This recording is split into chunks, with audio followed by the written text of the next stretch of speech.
Now, where I think there is a little something to the ergot hypothesis is that...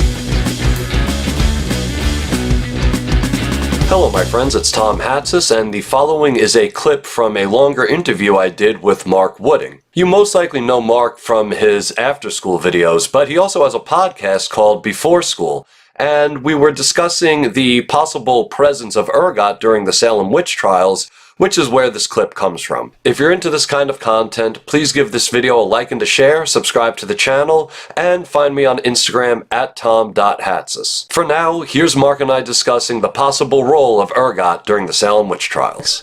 And so one of the biggest ones is the Salem Witch Trials. Yeah.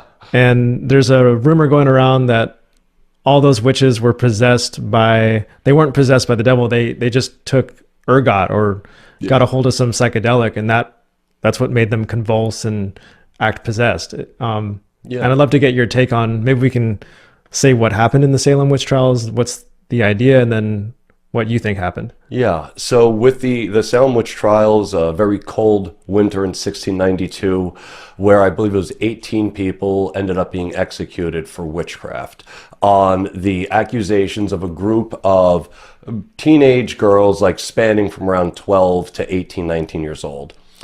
I think that what was really going on, if not ergots, that actually sparked the original trial, like the initial bringing of these people to court, was just the imaginations of some very frustrated young girls.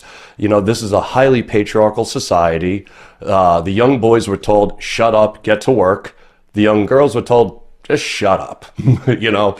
And I feel like they were acting out. And the reason I don't think it had anything to do with ergot initially was that the symptoms that the girls showed only seemed to manifest when the guilty parties were in the room.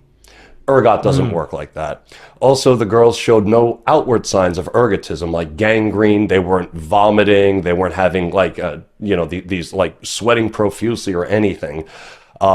Ergot, I mean, when you suffer from ergotism, like if you're lucky enough to survive it, your limbs are still going to probably fall off. Like you're going to lose a hand or a leg or something. And that didn't happen either.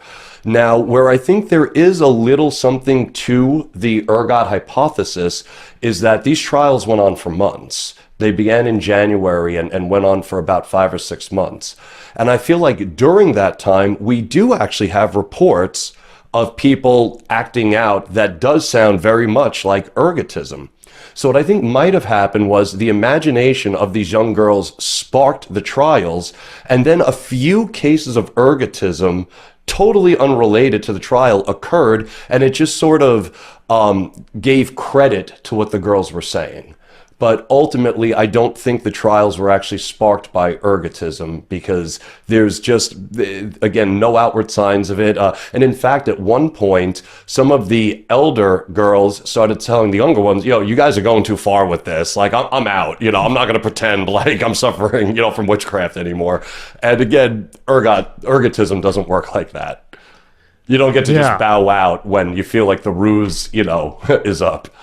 Yeah, I feel like the story is so interesting on so many levels because on one hand, you have like this social contagion. Yes. And that may have made people highly sensitive to seeing strange behavior. And if somebody did get a little whiff of that ergot, or maybe I should back up and like, how would how does that even affect somebody? Like, are they in a field and they just touch it or? No, what would have happened is you'd like grind up, like you'd harvest your grain and there just might be a little spur of ergot in there. And I mean, that's all it takes. So they're just making bread or? Yeah, they're just making bread or, or cereal of some kind. And there just happens to be a little bit of ergot contamination in there. And so they have found ergot in that area, Massachusetts. Oh, yeah, absolutely. I mean, anywhere, if you have a really harsh, rainy harvest season, I mean, you're going to get some ergot. So it's a pretty simple theory. Like, yeah. And again, I don't know that that's what sparked the Salem witchcraft trials, but again, it might have sort of pushed it along a few months down the road. And then it just kind of ended. Yeah, a year later, it was just over. Yeah, and then everyone's like, oh, yeah, I guess we shouldn't have killed those people. Yeah, that story just captures the imagination because it involves like superstition and young girls, and I'm sure there's been like dozens of movies made about it. Yeah. It just captures the imagine. It's something that just keeps living on in our conscious, and it's like, could something like that happen? Could people get possessed? Or Yeah, Arthur Miller's The Yeah. Crucible. It's a good example. I haven't heard. Is that a movie? Yeah, it's Arthur Miller wrote a play about the Salem Witch Trials. But just to your point that we hear it in popular culture as well. Yeah, it's funny. I often hear the Salem Witch Trials referred to by like a psychologist will use it to show evidence of a social contagion or like Sure. a mass psychosis. Yeah. Or a psychedelic historian might look at it from a psychedelics lens. Or, you know, everybody in their field has a way of looking at the Salem Witch Trials from that lens that Yeah. they specialize in. Yeah, absolutely. We all have Yeah. our own gestalt that we view the evidence through, and we do our best to not let our own personal biases creep into the data or the remnants of the records of what's left, because we all have our biases, of course. But so you want to just do your very best, and that's one of the things as a historian you're trained to do, is when you're writing something, it's like, wait a minute, does this sound way too much like how I would want it to be? And if it does, you have to rethink how you're looking at the evidence. So when you're piecing this history together, you're really trying to remove any sort of bias and you're just looking at the facts. We're doing our best. Which is really hard. Yeah, and I would even go as far as to say it's nearly impossible. Because again, to your point, we all have our lenses that we're looking through this stuff. Now, what I try to do, like to counter that, is say, oh no, psychedelics actually weren't present here, like with the Salem Witch Trials. And again, it might have been a little bit a few months down the line, but like what I'm trying to do is say, like, yeah, I'm a psychedelics guy, and I'm going to try to give this to you, even if there isn't a psychedelic origin. I'm just trying to figure out what happened the best I can. Like a detective doesn't, one way or the other. It's like, I'm just trying to figure out who done it, Yeah. So what kind of sources are you looking at? Trial record sources, people wrote diaries, things like that. You mean like with the Salem Witch Trials or in general? That or in general. Yeah, it would be it's silly for me to say because it's essentially the same answer. You want to look for primary sources. You want to look for things written at the time that it happened. You want eyewitnesses, and you want multiple sources that corroborate with each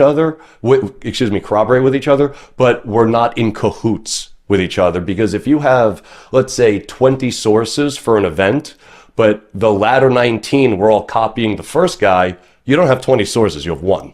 Right. Memory is a funny thing. Exactly. Yeah.